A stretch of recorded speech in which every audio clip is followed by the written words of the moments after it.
Hello दोस्तों, नमस्कार, जय हिंद। दोस्तों, यहाँ से पहले आपने देखा होगा कि कभी भी जब इलेक्शन आते हैं तो उससे पहले जो है वो मार्केट के अंदर एक कंसोलिडेशन जोन रहता है। लेकिन अभी फिलहाल अगर देखें तो शेयर मार्केट के अंदर एक अच्छी खासी तेजी देखने को मिली है। ऐसा क्यों?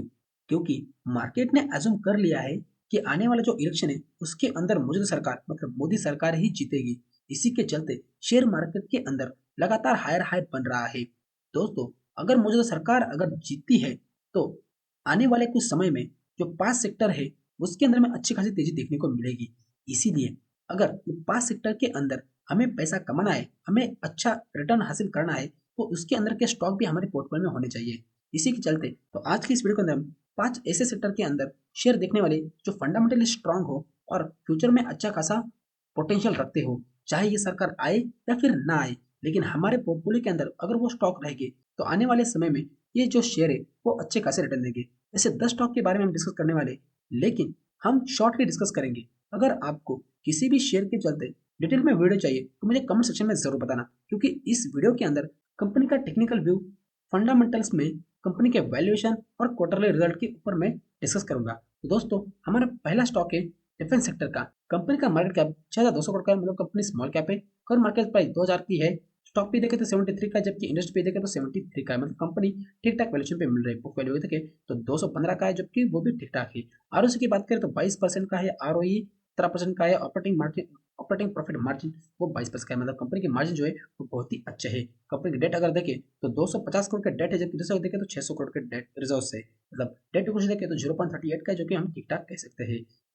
इन्वेस्टमेंट देखें 45 करोड़ की है, जबकि प्रमोटर होल्डिंग देखें तो 37% का है। प्लस परसेंटेज देखें तो 9.16% का जो प्लस परसेंटेज करके रखा है। उसके बाद एफ की बात करें तो 19% की एफ डैश 11%, और पब्लिक जो है वो 23% की इन्वेस्टमेंट करके रखी है। एक्सपोर्ट परसेंट देखें तो 78% का कंपनी एक्सपोर्ट कर रही है। कंपनी का बिजनेस अदर सेगमेंट के अंदर है, जैसे न्यूक्लियर सेगमेंट के अंदर है, डिफेंस सेगमेंट के अंदर है, क्लीन एनर्जी की सेगमेंट के अंदर कंपनी का अच्छा खासा बिजनेस चलता है। कंपनी क्वार्टर देखें, यहाँ पर आप देख सकते हो कंपनी जो क्वार्टर रेट है वो हमें 160, 196, 192, 167 और 118 जो कंपनी की रेट है वो हमें देखने को मिल रहे हैं। ऑपरेटिंग प्रॉफिट मार्जिन देखें तो 28, 25, 22, 22 और 20 थोड़ा सा डाउनग्रेड की तरह देखने को मिल रहा है। नेट प्रॉफिट है दोस्तों 22। नेट प्रॉफिट की बात करें तो 32, 31, 20, 21 और 11, जो कंपनी के पिछले जो रिजल्ट है दिसंबर 30 है, जो हमें थोड़े से वीक देखने को मिल रहा है, लेकिन बाकी अगर देखें तो मुझे रिजल्ट बहुत ही अच्छे हैं। दोस्तों, ये जो स्टॉक है वो डिफेंस सेक्टर के अंदर है। डिफेंस सेक्टर का बात करें तो मुझे दरअसल 3 कंपनियां पसंद है। एक है एमटा टेक्नोलॉजी, दूसरी है पारस डिफेंस, तीसरी है डेटा पैटर्न। ये तीनों कंपनी के अंदर अगर मुझे एक चूज करना है तो मैं एमटा टेक्नोलॉजी को चूज करूंगा। और ये जो स्टॉक है वो एमटा टेक्नोलॉजी, अभी ऐसा नहीं है कि बाकी दो कंपनियां खराब है, वो भी बहुत ही अच्छा बिजनेस है, आप उसके अंदर भी इन्वेस्ट करके चल सकते हो। अगर आपको सेफ खेलना है, मुझे लगता है आपने जो है वो हिंदुस्तान एरोनॉटिक लिमिटेड के अंदर ही, हिंदुस्तान एरोनॉटिक लिमिटेड के अंदर ही आपने इन्वेस्ट करके चलना चाहिए, क्योंकि वो एक कंपनी सेफ कंपनी है। इसके अंदर वोलेटिलिटी थोड़ा कम देखने को मिलेगी, बाकी शेयर के अंदर जो है वो वोलेटिलिटी थोड़ी ज़्यादा देखने को मिलेगी।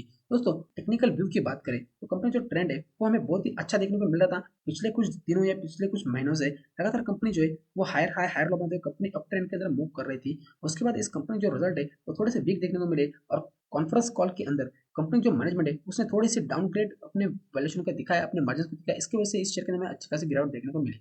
उसके बाद इस शेयर के अंदर वापस से गिरावट देखने को मिली, और क्वार्टर रिजल्ट खराब आने के चलते इस शेयर के अंदर हमें और ज्यादा गिरावट देखने को मिली। उसके बाद इस शेयर के अंदर अच्छे खासी रिकवरी यहाँ पर देखने को मिली।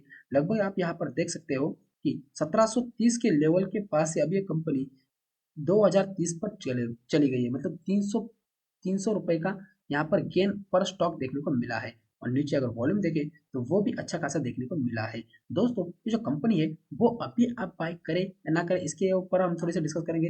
दोस्तों, मुझे लगता है जब ये कंपनी आपके 2100 लेवल या फिर 2100 लेवल को, ये जो रेसिस्टेंस लेवल है हमें यहाँ पर देखने को मिल रहा है, वो रेसिस्टेंस को अगर ये कंपनी ब्रेक करती है, लगभग जो है वो 2300 लेवल के आसपास है। ये 2300 लेवल को अगर ये कंपनी ब्रेक करती है विद वॉल्यूम, तो मुझे लगता है इस क्षेत्र में अच्छी खासी तेजी देखने को मिलेगी शॉर्ट टर्म के अंदर। लॉन्ग टर्म के अंदर देखें, ये कंपनी कभी भी बाय करके चल सकते हैं। वोलेटिलिटी देखने को मिलेगी, थोड़ा सा पेशेंस रखना पड़ेगा, लेकिन ये जो शेयर है अच्छे खासे हायर साइड में बढ़ते हुए देखने को मिलेगा। दोस्तों, अगली कंपनी है हमारी कंस्ट्रक्शन इंफ्रास्ट्रक्चर के अंदर। दोस्तों, इसके अंदर देखें दो कंपनियों को मैं रेकमेंड करूंगा। एक, आपको अगर सेफ खेलना है तो वेलेंट की तरफ जा सकते हो। अगर आपको थोड़ा सा वोलेटिलिटी मतलब थोड़ा रिस्क लेके अच्छी कंपनी के अंदर इन्वेस्ट करना है जो लॉन्ग टर्म के अंदर आपको रिवॉर्ड अच्छा दे, तो मुझे लगता है ये जो कंपनी है वो आप प्ले कर सकते हो, जिसका नाम है एक्शन कंस्ट्रक्शन इक्विपमेंट। कंपनी का मार्केट अगर देखें तो 13,900 करोड़ का है, क्योंकि कंपनी की प्राइस अगर देखें तो 1170 पर ट्रेड कर रही है। स्टॉक भी 50 का है, इंडस्ट्री 35 का है। और ऑपरेटिंग प्रॉफिट मार्जिन अगर देखें तो 12.9 का है, आरओसी 26 का है, आरओई 18 का है। मतलब कंपनी के वैल्यूएशन हमें अच्छे खासे देखने को मिल रहे हैं। हमें रिजल्ट अगर देखें तो वो 1020 करोड़ का है। कंपनी डेटा करेगा 60 करोड़ की कंपनी ऑलमोस्ट डेट फ्री हम इसे कह सकते हैं। इन्वेस्टमेंट 400 करोड़ की लगभग की है और प्रमोटर होल्डिंग 66.8% की है। प्लस कोई भी शेयर नहीं रखा है। डीएस के पास 2.61% का है, एफआईएस के पास 8.81% का होल्डिंग से, पब्लिक के पास 21% की होल्डिंग हमें यहाँ पर देखने को मिल रही है। कंपनी की क्वार्टर की बात करें तो शानदार क्वार्टर हमें यहाँ पर देखने को मिल रहा है। लगातार कंपनी जो टॉप लाइन है वो हमें हाई बनाते हुए कंपनी के टॉप लाइन बढ़ते हुए देखने को मिले। सेम ऑपरेटिंग प्रॉफिट भी कंपनी का जो है वो बढ़ते हुए देखने को मिल रहा है। मार्जिन भी कंपनी के बढ़ते हुए देखने को मिल रहे हैं और नेट प्रॉफिट जो है वो भी हमें यहाँ पर बढ़ते हुए देखने को मिल रहे हैं। मतलब कंपनी के फंडामेंटल्स भी अच्छे हैं, कंपनी के वैल्यूएशन अच्छे हैं, कंपनी के क्वार्टर रिजल्ट भी बहुत ही अच्छा है और कंपनी का बिजनेस भी बहुत ही अच्छा है। इसके लिए अगर आपको डिटेल में वीडियो चाहिए तो मुझे कमेंट सेक्शन में बता सकते हो। कंपनी के चार्ट की बात करें तो कंपनी का जो चार्ट है वो बहुत ही शानदार हमें देखने को मिल रहा है। एक आइडियल चार्ट पैटर्न है। यहाँ पर आप देख सकते हो कि लगातार कंपनी जो है वो हायर लो बनाते हुए कंपनी अप ट्रेंड में मूव कर रही है। लगभग ये जो कंपनी है वो हमें यहाँ पर 1200 का हाई लगाते हुए इसके अंदर भी यहाँ पर ट्रेड कर रही है। अभी कंपनी 1170 पर ट्रेड कर रही है। कंपनी के नीचे अगर वॉल्यूम देखें तो बहुत ही शानदार वॉल्यूम आते हुए देखने को मिला। मतलब कंपनी का रनअप जो है वो वॉल्यूम के साथ रनअप है। अगर इस अंदर बाय करना है तो मुझे लगता है ये जो लेवल है वो आइडियल लेवल है। इसके अंदर आप फ्रेश बाय कर सकते हो, क्योंकि जो रिस्क रिवार्ड रेशियो है बहुत ही कम है, फेवरेबल है और यहाँ पर ही कंपनी ट्रेड कर रही है। तो मुझे लगता है कि कंपनी आप इस लेवल पर भी बाय करके चल सकते हो लॉन्ग टर्म के लिए। दोस्तों ये मेरे को रिकमेंडेशन है, ये मेरा सजेशन है कि कर सकते हो ऐसे। बाकी आप इन्वेस्ट करने से पहले अपने फाइनेंशियल एडवाइजर से जरूर पूछे। दोस्तों अगली कंपनी हमारी रिन्यूएबल सेक्टर से। आप सभी को पता है कि पीएम मोदी जो है वो रिन्यूएबल एनर्जी को ज्यादा प्रोत्साहन कर रहा है। इसके चलते अगर देखें तो अगर आपको सेफ खेलना है तो मुझे लगता है आप टाटा पावर की तरफ जा सकते हो। लेकिन आपको थोड़ा सा रिस्क लेके रिवॉर्ड ज्यादा हासिल करना है तो मुझे लगता है आप इरेडा की तरफ भी जा सकते हो। कंपनी का मार्केट कैप देखें तो 22,800 करोड़ का है। स्टॉक प्राइस अगर देखें तो 160 का है। स्टॉक पी देखें तो 50 का है और इंडस्ट्री पे देखें तो 24 का है। थोड़ी सी महंगी मिल रही है। और इसकी बात करें तो 8% का है। आर देखें तो 15% का है और ऑपरेटिंग प्रॉफिट मार्जिन देखें तो 93% का हमें देखने को मिल रहा है। कंपनी को डेट अगर देखें, कंपनी को रिस्क अगर देखें 3,900 करोड़ का है, जबकि डेट अगर देखें 40,000 करोड़ का है। Company non non banking financial company है जो रिन्यूएबल एनर्जी को डेवलपिंग एंड एक्सपांड करने के लिए करती है। उन कंपनी को फाइनेंशियल प्रोवाइड करती है। कंपनी के प्रमोटर पास देखें तो 75% का स्टेक है। एफआईएस के पास अगर देखें तो 1.88% का स्टेक है। डीएस के पास 4.3% का स्टेक है। पब्लिक पास देखें तो 8% का स्टेक हमें देखने को मिल रहा है। कंपनी के क्वार्टर रिजल्ट की बात करें, जो कंपनी का क्वार्टर रिजल्ट है बहुत ही शानदार यहाँ पर देखने को मिल रहा है। लगातार इस कंपनी के अंदर हमें जो रेवेन्यू है वो हमें अच्छे खासे बढ़ते हुए देखने को मिल रहा है। 1100 करोड़, 1170 करोड़, अभी 1250 करोड़। साथ ही अगर प्रॉफिट की बात करें तो प्रॉफिट भी कंपनी का 200 करोड़, 290 करोड़, 285 करोड़, अभी 336 करोड़ जो कंपनी के प्रॉफिट है वो भी हमें अच्छे खासे देखने को मिल रहे हैं। कंपनी की चार्ट की बात करें तो कंपनी की जो चार्ट है बहुत ही शानदार हमें देखने को मिल रहा है। जैसे कंपनी के अंदर एक अच्छा खासा ट्रेंड आता है उसके बाद ये कंपनी एक ही जोन के अंदर ट्रेड करती है, उसके बाद वापस इस शेयर के अंदर अच्छी खासी तेजी आती है, फिर थोड़ा सा करेक्शन देती है, फिर अप ट्रेंड, फिर थोड़ा करेक्शन। अभी अगर देखें तो कंपनी लोअर लो लोअर हाई बना रही है। क्या इस शेयर के अंदर अभी इन्वेस्ट करना चाहिए? तो दोस्तों मुझे लगता है कि जो शेयर है वो हमें यहाँ पर भी बाय करके चल सकते हो अगर आपको लॉन्ग टर्म में लेना है तो। लेकिन अगर आपको शॉर्ट टर्म में लेना है तो मुझे लगता है जब ये कंपनी अपने 200 के लेवल को या फिर 180 के लेवल को ब्रेक करेगी तब आप इसके अंदर इन्वेस्ट करके चल सकते हो, शॉर्ट टर्म अंदर लेना हो तो। दोस्तों हमारा अगला सेक्टर है वो है रेलवे सेक्टर। तो आप सभी को पता ही है जो मंत्रालय, रेलवे मंत्रालय जो इसके अंदर में अच्छा खासा जो रेलवे सेक्टर को जो पुश कर रही है, इसके अंदर अगर देखें आपको सेफ खेलना है तो मुझे लगता है आप आईआरसीटीसी के अंदर जा सकते हो। लेकिन थोड़ा रिस्क लेके, अगर आप थोड़ा रिस्क लेके रिवॉर्ड ज्यादा हासिल करना चाहते हो तो मुझे लगता है कि आपने आरबीएनएल की तरफ जाना चाहिए, जो कंपनी इंफ्रास्ट्रक्चर का काम करती है। कंपनी का मार्केट कैप देखें तो 55,000 करोड़ का है, जबकि स्टॉक पी देखें तो 37.9 का है। इंडस्ट्री देखें तो 28 का है और करंट मार्केट प्राइस देखें तो 265 का है। ऑपरेटिंग प्रॉफिट मार्जिन अगर देखें तो 6 का है। आरओसी अगर देखें तो 17 का है और आरओई देखें तो 20 का है। मतलब कंपनी का मार्जिन जो है वो हमें अच्छे खासे देखने को मिल रहे हैं। उसके बाद रिजर्व की बात करें तो 5,800 करोड़ के रिजर्व से, जब डेट अगर देखें तो 5,900 करोड़ की डेट है, जो कि हम ठीक ठाक कह सकते हैं या फिर एवरेज कह सकते हैं। इन्वेस्टमेंट अगर देखें 2,000 करोड़ की इन्वेस्टमेंट कंपनी ने करके रखी है। प्रमोटर के पास 2% का स्टेक है। प्लस कोई भी नहीं रखा है। डीआईएस के पास अगर देखें तो 6% का स्टेक है। एफआईएस के पास देखें तो 2.59% का स्टेक है। पब्लिक के पास देखें तो 18.5% का स्टेक हमें यहाँ पर देखने को मिल रहा है। कंपनी के क्वार्टर रिजल्ट की बात करें तो इसमें जो क्वार्टर रिजल्ट है वो हमें यहाँ पर दिसंबर 22 की बात करें तो 5,000 करोड़, 5,700 करोड़, 5,500 करोड़, 5,900 करोड़ और 4,600 करोड़ के आसपास का कंपनी का बिजनेस है। सेम ऑपरेटिंग प्रॉफिट अगर देखें तो एक ही जोन के अंदर हमें देखने को मिल रहा है। कुछ दिनों से अगर देखें तो 300 के आसपास, 250-300 के आसपास की कंपनी का जो बिजनेस है वो हमें 250-300 के आसपास की कंपनी का जो बिजनेस है वो ग्रो कर रहा है। उसके बाद जो मार्जिन है वो भी एक ही जोन के अंदर है। और नेट प्रॉफिट की बात करें तो कंपनी का 380 करोड़, 360, 340, 390, अभी 360 जो है 300 350 के आसपास की कंपनी जो प्रॉफिट है वो हमें देखने को मिल रहा है। लेकिन ये आगे वाली सोचे दोस्तों, आगे इस शेयर के अंदर में अच्छी खासी तेजी देखने को मिली। इसके अंदर जो है बिजनेस भी अच्छा खासा ग्रो कर रहा है। एनुअल रिपोर्ट पर बात करें तो आप एनुअल रिपोर्ट में देख सकते हो। कंपनी की टेक्निकल की बात करें तो यहाँ पर देख सकते हो बहुत ही अच्छा ट्रेंड चल रहा है। जबकि जो रेलवे सेक्टर के अंदर में अच्छी खासी तेजी देखने को मिली बहुत दिन से एक ही जोन के अंदर। उसके बाद अप ट्रेंड, फिर कंसोलिडेशन जोन, फिर अप ट्रेंड, फिर कंसोलिडेशन जोन, फिर बड़ा सा अप ट्रेंड, फिर करेक्शन, और अभी अप ट्रेंड के अंदर मूव कर रही है। लेकिन अप ट्रेंड के अंदर मूव कर रही है, लेकिन आप यहाँ पर देख सकते हो कंपनी जो है वो राउंडिंग टॉप बना रही है। ऐसा लग रहा है कि राउंडिंग टॉप बना रही है।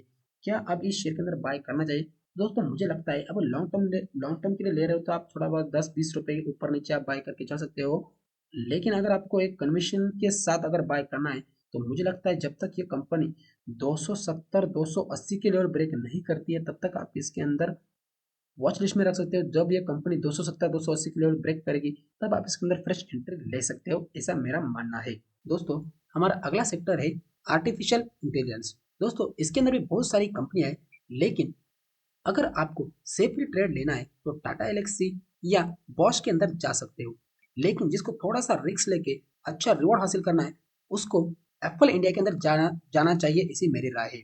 दोस्तों कंपनी का मार्केट कैप अगर देखें तो 15,900 करोड़ का मार्केट कैप है, मतलब कंपनी स्मॉल कैप है। अगर मार्केट कैप देखें तो 1,100 करोड़ की है। स्टॉक भी देखें तो 58 का है। इंडस्ट्री भी 36 का है। बुक वैल्यू देखें तो 114 का है। आरओसीए देखें तो 20 का है। आरओई 18 का है और ऑपरेटिंग प्रॉफिट मार्जिन 19 का है। मतलब कंपनी के वैल्यूएशन जो है वो हमें ठीक ठाक लग रहे हैं। कंपनी के रिजर्व अगर देखें तो 1,500 करोड़ के रिजर्व है, जबकि डेट अगर देखें 228 करोड़ का डेट है, जो कि डेट फ्री में हम कह सकते हैं। कंपनी की इन्वेस्टमेंट जो है वो नामा मात्रा है। अमाउंट ऑफ होल्डिंग 56.9% की है। प्लस परसेंटेज कोई नहीं है। एफआईएस के पास देखें तो 14% का स्टेक है। डीआईएस के पास देखें तो 14% का स्टेक हमें देखने को मिल रहा है। और सेम पब्लिक के पास भी 14% का स्टेक है। क्वार्टर रिजल्ट की बात करें यहाँ पर देख सकते हो कंपनी जो बिजनेस है वो लगातार बढ़ रहा है। पहले 370 करोड़, फिर 350 करोड़, 400 करोड़, 431 करोड़, अभी 500 करोड़। सेम प्रॉफिट की बात करें तो यहाँ पर देख सकते हो 80 करोड़, 70 करोड़, 78 करोड़, 87 करोड़ और 97 करोड़ का बढ़ते हुए देखने को मिल रहा है। नेट प्रॉफिट की बात करें तो 96 करोड़, 62 करोड़, 66 करोड़, 67 करोड़, अभी 77 करोड़। कंपनी का बिजनेस जो है क्वार्टर बेस पे अच्छा खासा ग्रो कर रहा है। कंपनी की बात करें तो बहुत दिन से एक ही जोन के अंदर कंपनी ट्रेड करे। लगभग अगर देखिए ये कंपनी जो है वो हमें 800 के 900 के लेवल के आसपास से और 1300 के लेवल के बीच में बहुत दिन से ट्रेड कर रही है। अभी ऐसे शेयर के लिए आपको बाइंग जो लेवल है वो बहुत ही इंपॉर्टेंट लेवल हो जाती है। ऐसे शेयरों के अंदर जो बाइंग लेवल है वो बहुत ही इंपॉर्टेंट हो जाती है। जब आप बाइंग अच्छी करते हो तभी आप इस शेयर के अंदर अच्छा सा प्रॉफिट गेन कर सकते हो। अभी कोई हो सकता है कि भाई वो बॉटम पर ही खरीदे और टॉप पर बेचे, ऐसे हर कोई इन्वेस्टर नहीं होता है। अगर आप होते हो तो इस शेयर के अंदर इन्वेस्ट कर सकते हो जो बॉटम में खरीदे और टॉप में बेचे। लेकिन मुझे लगता है अगर आपको शेयर के अंदर इन्वेस्ट करना है तो थोड़ा सा इसको वॉच लिस्ट में रखो। जब ये कंपनी जो है वो 1360 के लेवल को ब्रेक करेगी तब मुझे लगता है कि इस शेयर के अंदर इन्वेस्ट करना चाहिए। अभी ऐसा नहीं कि निचले लेवल पर बाय कर लिया और कब तक होल्ड करो, कब तक होल्ड करो। इससे अच्छा जब कंपनी अपने जो रेसिस्टेंस है, ऑल टाइम रेसिस्टेंस जो है उसको कंपनी ब्रेक करेगी तब मुझे लगता है इस शेयर के अंदर इन्वेस्ट करना चाहिए। और वो है 1360 का। 1360 के लेवल एक बार कंपनी ब्रेक करती है विद वॉल्यूम तो आप इसके अंदर इन्वेस्ट करके चल सकते हो, ऐसा मेरा मानना है। दोस्तों ये रहे मेरे 5 सेक्टर और 10 स्टॉक। इसके अंदर मैंने बताया कि अगर सेफली ट्रेड करना है तो कौन से शेयर के अंदर आपने जाना चाहिए और कौन से शेयर के अंदर आपने रिस्क लेके इन्वेस्ट करना चाहिए। इसे मैंने 5 सेक्टर बताए और 10 स्टॉक बताए। अभी ये 10 ही स्टॉक उस सेक्टर के 6 ऐसे नहीं, इसके अलावा भी बहुत सारे जो शेयर है वो अच्छे खासे शेयर है जिसको मैंने इस वीडियो के अंदर कवर नहीं किए। आप अपनी इंफॉर्मेशन लेके, आप अपने नॉलेज को लेके कंपनियों को ट्रैक कर सकते हो। इसके अंदर आप इन्वेस्ट करके चल सकते हो। ये मेरा कोई रिकमेंडेशन नहीं है, बस एक मेरा सजेशन है कि भाई हाँ, ऐसे-ऐसे कंपनियाँ हैं, ऐसे-ऐसे सेक्टर जो आगे फ्यूचर में अच्छा करेंगे। हो सकता है अभी तक इन्होंने अच्छा किया है, हो सकता है फ्यूचर में भी अच्छे करेंगे। इसको जो मौजूद सरकार है वो भी अच्छा खासा पुश कर रही है। तो मुझे लगता है ये जो सेक्टर है, ये जो शेयर है, वो अच्छे खासे आने वाले समय में अपना ग्रो करेगी। उसी के साथ अगर आप इसके अंदर इन्वेस्ट करते हो तो आपका भी अच्छा खासा जो रेवेन्यू है वो जनरेट होगा, आपका अच्छा खासा इसके अंदर रिटर्न्स जो है बन सकते हैं। दोस्तों, मैं आशा करता हूँ ये इन्फॉर्मेशन आपको अच्छी लगी होगी। अगर ये इन्फॉर्मेशन आपको अच्छी लगती है तो वीडियो को लाइक और चैनल को सब्सक्राइब करना ना भूलें। मिलते हैं नेक्स्ट वीडियो में, तब तक के लिए जय हिंद, जय भारत।